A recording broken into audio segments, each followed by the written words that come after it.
दोस्तों, आज मैं आपको बताऊंगा कि ऑन पेज एसईओ कैसे करते हैं।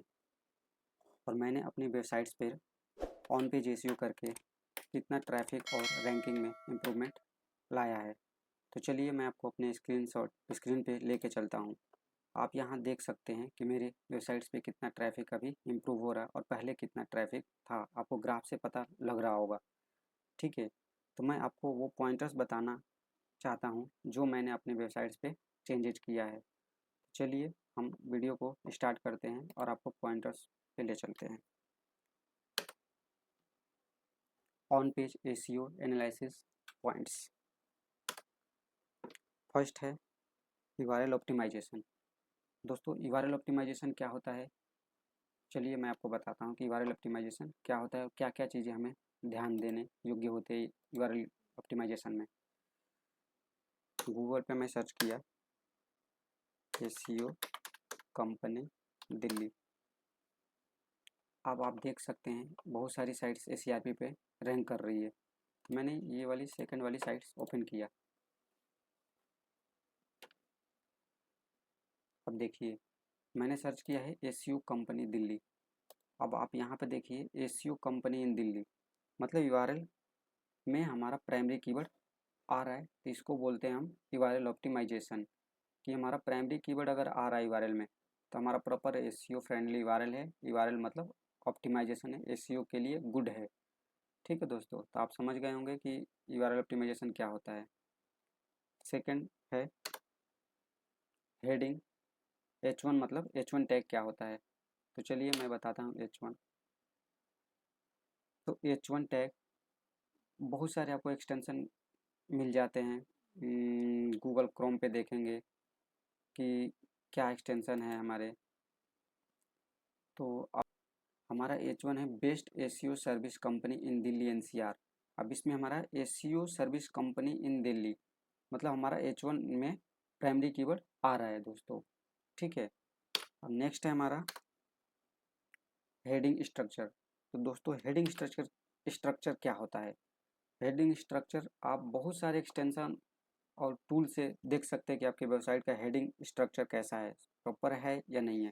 अब जैसे देखिए H1 है, H1 के बाद H2, H2 के बाद यहाँ पे फिर H2 है, फिर यहाँ पे H2 है। अब देखिए यहाँ पे H2 के बाद ये H2 हो गया। अब उसके बाद से H3, H3, H3, मतलब समझिए कि दोस्तों हमारा जो हेडिंग होना चाहिए H1 के बाद H2, H2 के बाद H3। अब ऐसे नहीं समझ पा रहे हैं तो मैं आपको दिखा देता हूँ दोस्तों कि हेडिंग स्ट्रक्चर क्या होता है। ठीक है, और दिखाता हूँ इमेज के माध्यम से, आप समझ जाएंगे। हेडिंग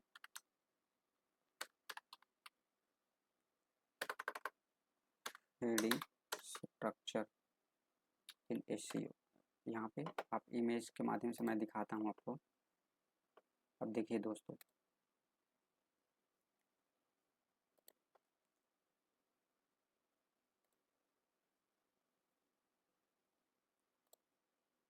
अब यहाँ आप समझ सकते होंगे कि H1 के बाद H2 आया है, H2 के बाद H3, H3 के बाद H4, मतलब जो हमारा हेडिंग है हेयर की वो H1, H2, H3, H4, H5, H6, मतलब हमारा जो टोटल H1 से लेके H6 तक हेडिंग होते हैं। उसके बाद नेक्स्ट है primary keyword in first paragraph.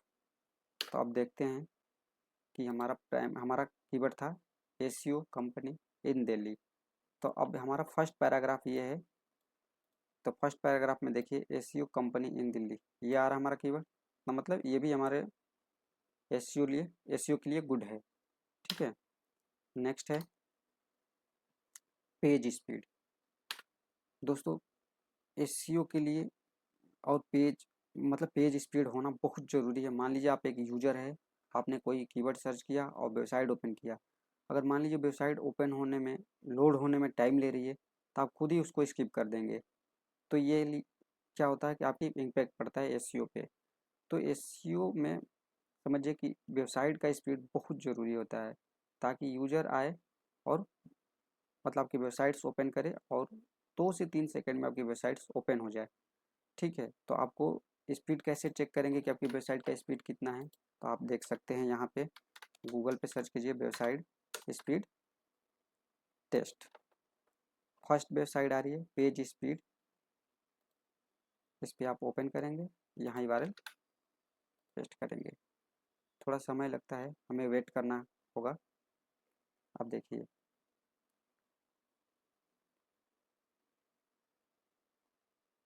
तो आप देखिए हमारी वेबसाइट्स का ये मोबाइल पे स्पीड है 67 और डेस्कटॉप पे है 88। मतलब समझिए कि ये एक तरह से ठीक है, हम मान सकते परफॉर्मेंस है, लेकिन हमारे लिए यहाँ पे देख सकते हैं कि अगर रेड जोन में है 0 से लेकर 49 तक, तो मतलब ये निगेटिव इम्पैक्ट पड़ेगा हमारी साइड्स पे।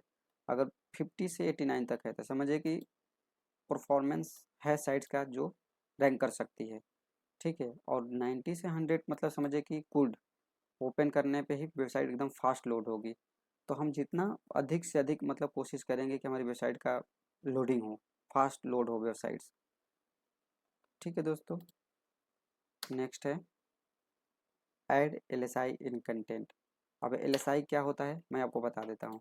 जैसे आपने सर्च किया यहाँ पे SEO कंपनी इन दिल्ली, जैसे आपने सर्च किया, तब इसको जैसे आप सर्च करेंगे यहाँ पे, तो अब इससे रिलेटेड देखिए यहाँ पे आपको मिल रहा है ना top SEO company, top 10 SEO company, SEO company इन दिल्ली है। तो इसको बोलते हैं LSI, ठीक है।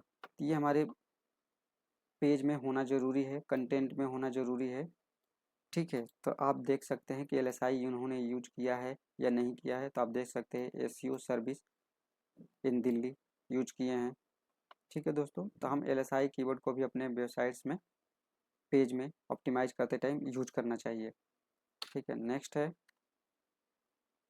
Add relevant FAQ। अब FAQ हमारा मतलब समझिए कि जिस पेज को हम ऑप्टिमाइज कर रहे हैं उस पेज से मिलते जुलते हमारे FAQ होना चाहिए। तो चलते हैं देखते हैं FAQ ऐड किया है कि नहीं उन्होंने। अब देखिए यहाँ पे FAQ पार्टी देख सकते हैं कि यहाँ पे इन्होंने 4 FAQ यूज कर रखा है।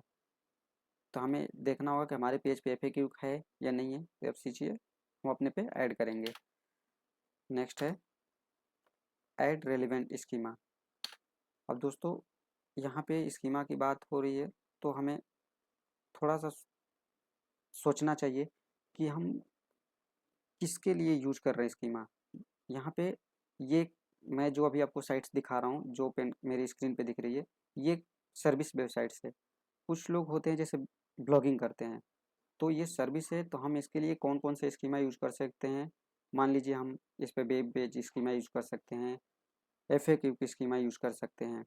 अगर मान लीजिए किसी की ब्लॉगिंग की साइट्स है, तो दोस्तों उस पर हम आर्टिकल स्कीमा, FAQ की स्कीमा, मतलब बहुत सारे स्कीमा आप यूज कर सकते हैं। आप अपना देख लीजिएगा कि आपका नीच क्या है, किस कैटेगरी क्या है आपकी, उस कैटेगरी के बेस पे आपको स्कीमा यूज करना पड़ेगा। नेक्स्ट है internal linking and external linking. अब दोस्तों इंटरनल लिंक और एक्सटर्नल लिंक्स क्या होता है।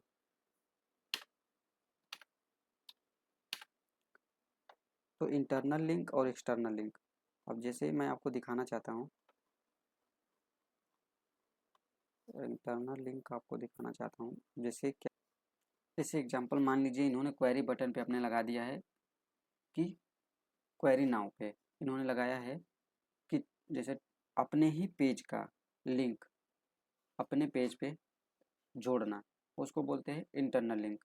और एक्सटर्नल लिंक क्या होता है, जैसे मान लीजिए यहाँ पे इन्होंने लगाया है ना एक्सटर्नल, जैसे व्हाट्सअप हो गया, फेसबुक हो गया, ये क्या हो गया आपका एक एक्सटर्नल लिंक हो गया। तो मतलब दूसरे का URL अपनी साइट्स पे जोड़ना, उसको बोलते हैं external links. Next optimize by help of Google search console. जब भी आप कोई पेज को ऑप्टिमाइज करते हैं तो हमें गूगल सर्च कंसोल का हेल्प लेना चाहिए। हमें ये देखना चाहिए कि हमारा कीवर्ड मतलब कौन कौन से मतलब सर्च कंसोल में दिख रहा है, उसके बेस पे ऑप्टिमाइज करना चाहिए। अगर मान लीजिए हमारा पेज है, ठीक है, तो हमें यहाँ पे जाएंगे पेज पे, ठीक है, इसमें मैं URL पेस्ट करूँगा और एग्जैक्ट यूआरएल पे करूँगा तो इससे क्या होगा कि आपको जितने भी उससे रिलेटेड कीवर्ड होंगे वो आपको दिख जाएंगे और उसके बेस पे हमें दिख रहा है। तो क्लिक और इम्प्रेशन देख के हमको ऑप्टिमाइज करना है। ठीक है, ये समझ गए। Next, image optimization. Image optimization क्या होता है दोस्तों कि इमेज ऑप्टिमाइजेशन, मान लीजिए ये आपका इमेज है, इन्होंने ये इमेज यूज किया है, तब ये चेक करेंगे इस इमेज को ऑप्टिमाइज किया है कि नहीं, प्रॉपर ऑल टैग है या नहीं है। तब ये कैसे पता करेंगे, तो आप HREF का एक्सटेंशन है, इस पे जाएंगे, इमेज पे। मैं आपको कौन सा इमेज दिखा रहा था दोस्तों, ये इमेज। अब देखिए यहाँ पे क्या है, इमेज एक तरह से ऑप्टिमाइज है, ऑल टैग का यूज किया गया है, तो इसे बोलते हैं image optimize. Next, embed your video if you required. अगर आपको लग रहा है कि हाँ हमारी पेज पे हमें वीडियो लगाना चाहिए तो लगा सकते हैं, लेकिन अभी के टाइम पे दोस्तों क्या है कि गूगल ने उसको क्रॉल करना बंद कर दिया है, उसको इंडेक्स नहीं करता है वीडियो को। तो अगर मान लीजिए आप ब्लॉगिंग कर रहे हैं तो आप वहाँ पे यूज कर सकते हैं वीडियो का। जैसे मान लीजिए मैंने यहाँ पे डाला how to remove bad review, तब यहाँ पे आप बता रहे हैं कि हम भाई अपने GMB से कैसे बैड रिव्यू को रिमूव कर सकते हैं।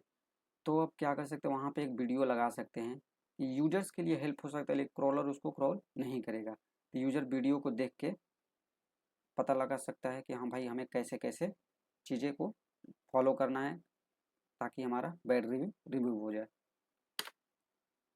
Next, add canonical URL. अब ये कैसे पता करेंगे कि हमारे वेबसाइट पे कैनोनिकल है या नहीं है। तो दोस्तों यहाँ पे जाएंगे, इंडेक्सिबिलिटी पे क्लिक करेंगे और सेव कैनोनिकल, मतलब समझिए कि यहाँ पे अगर सेव कैनोनिकल लिखा है तो आपका कैनोनिकल लगा हुआ है वेबसाइट्स पे। अगर यही नॉन कैनोनिकल लिखा होता तो समझिए कि आपके वेबसाइट्स पे कैनोनिकल नहीं लगा हुआ है। ठीक है। Next, broken link. अब ब्रोकन लिंक चेक करेंगे कि हमारी वेबसाइट्स पे ब्रोकन लिंक तो नहीं है। तो ब्रोकन लिंक के लिए बहुत सारे आपको टूल्स मिल जाएंगे, जैसे गूगल पे डालेंगे फ्री ब्रोकन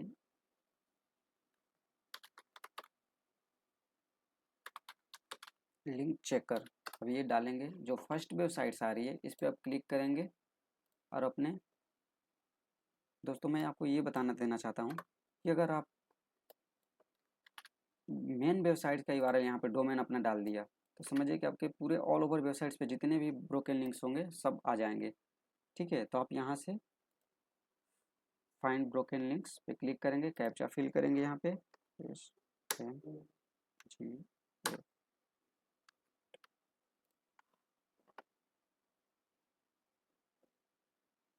कैप्चा फिल किया। अब यहाँ पे आपका मतलब प्रोसेस स्टार्ट हो गया ब्रोकन लिंक का।